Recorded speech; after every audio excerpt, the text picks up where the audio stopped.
Hi, this is me and Get Real. These are my B-52.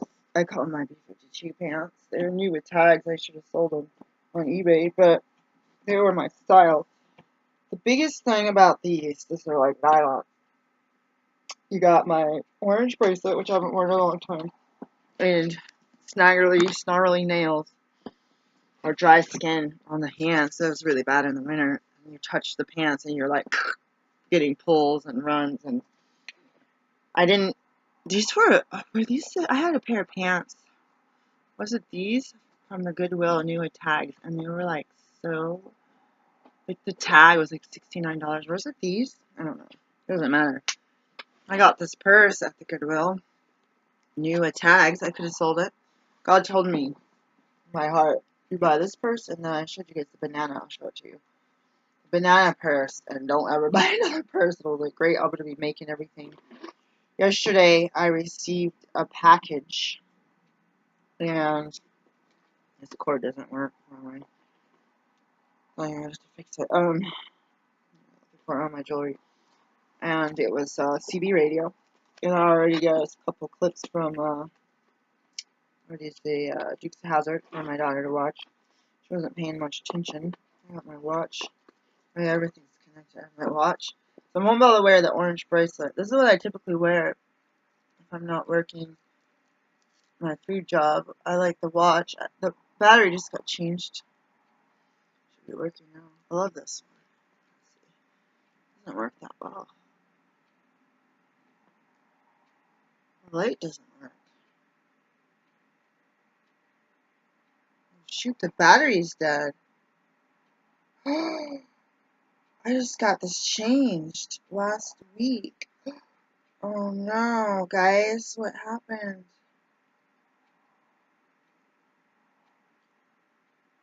Oh my god, I gotta go back to the grocery store. I got the battery changed for $14.99. I wonder if I was like, why isn't it lighting up? Oh no. This is like the mother of pearl face. 10:53. I don't know why I'm setting the time. I'll have to have him take the battery out and test it if it doesn't work. You know what I think happened? I think the Indiglo light got pushed in. It's not even going in now. Dang it. God, and I like this. I like this brown. I like stuff that's brown. I like this nice brown color. Well, I'll take it on. Something I can do about it, right? I feel like the other day the Indiglo was pushed in when I was at work, and I was like, oh man, I'm going to drain the battery, and then I pulled it out. So it's like all the way out, change the time, halfway in, change the date. Flat is supposed to tell time, push it, it's supposed to do Indiglo. It doesn't feel like it's pushing very much. Well, guys, this was my favorite watch. Usually they test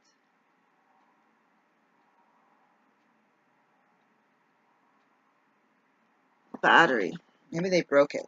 I don't like having people touch my stuff. I'm really sad. It could have been my fault that I've had the Indiglo stick before in these watches. It's time to get a new watch. Because my other one, I have calluses from changing the date. The date when you get it new changes. So I'm going to put my bracelet on. I'll put this one on later. I want to change clothes. Keep that in my purse. I don't want to keep it in my purse, but I will for now. I know where it actually is. I'm so bad. I was trying to show you my favorite watch. I haven't worn it. The thing is, the battery's been dead for a while. And when I was reviewing things, I was like, why is the battery dead when I felt like I just got it changed? And this one person said 2 years or 1 year. I was like, it's been less than a year, hasn't it? And my backpack was wide open yesterday. I was so mad. It wasn't like the outside pocket was open. I went up and down the stairs to the parking lot, and I was like, no, like I could have lost all my personal items. I was like flaky at work yesterday. Do I ever tell you guys about the spirit of confusion? The First time I remember hearing this was Joyce Meyer. Now, I don't have a Bible context for you on this, but the spirit of confusion, when I watched this sermon, she was talking about the spirit of confusion is from the devil. So, if you're walking around and saying, I'm confused, the devil is pushing in confusion. Now, where does this come in biblical terms? I don't know. So that's why I'm putting a disclaimer out. From what I can see from my own personal experience is there's a lot of sermons. Because for me, I say it's a blessing and a curse to be able to have a really good memory. One of the bad things about having a good memory is that you have like a warehouse full of file cabinets, and you don't just recall junk. Like somebody has, say, a little shot glass of memories. They're going to be, I always insult the parrot, but they're going to be like a broken record. They're going to say, I knew a lot of teachers in medical school, they say the same thing all the time, and it's not even correct, and they don't even think about it. They just mimic what they heard, and they tell the same exact joke, and that's their prerogative. Those people, all 100% of them, are making a lot more money than I ever dream of making, and they're dumb as a doorknob, and if you have more intelligence and memory, it's two different things. You can be intelligent and have a bad memory. You can have a really good memory and not be very intelligent. Depending on your definition of intelligent. It's like having a warehouse on the Matrix 1 when the Trinity and Neo have the depository for the weapons, and they're going in, and it like, and it's like all these shelves and rows and rows and rows. And that's what my brain is like. So you could ask me what's the color of the sky, and I'll delay and say, oh yeah, right now it's blue. Like normally it's blue. Maybe it's cloudy today, maybe it's gray. Like, I'll pause, and I've been like this my whole life, and people think that I'm mentally challenged. Now, I know I could answer that question fast. I'm lazy. I was a lazy athlete. I'd always win points. I could have been a top star if I actually wasn't lazy. If I was actually an athlete that wasn't as lazy. I used to smoke cigarettes when I was a kid and be like a runner. Like, I don't even know. Like, what would you do if you didn't? If you, all I would do was go and freaking party on the weekends and sit during practice. When I allowed you in the teacher's lounge, the teachers would smoke in there too back in the day in high school. In the 90s, the teacher's lounge was full of cigarette smoke. And my locker was near there. What would you do in the 90s, or what would you do back then about the teacher's office open or the teacher's lounge? And I would spend all my time with one of my roommates or my classmates, Mary, and we would be freaking taking every penny. You couldn't use pennies, but all your change and buying chips and sodas. And that, I was like, I just think to myself, I was just like, I was like, we're in not just track, but field. We gotta buff up. Like, we would go out with our shot puts and discs. And I think we were like only a couple of us. And we'd be eating chips and Cheetos and pastries and sodas, sitting on the ground, turning around behind us, throughout in the field. And the track area was all fenced off in a different area. And we'd be watching everyone sprinting and running and doing calisthenics. And then I'd be partying on the weekend, and I would frequently win. For a while, I was the best in school. My guitar teacher's daughter taught me in my first year. She was a senior. This little blonde young lady. She was tall and slender. She wasn't little. She was just taller than me and slender.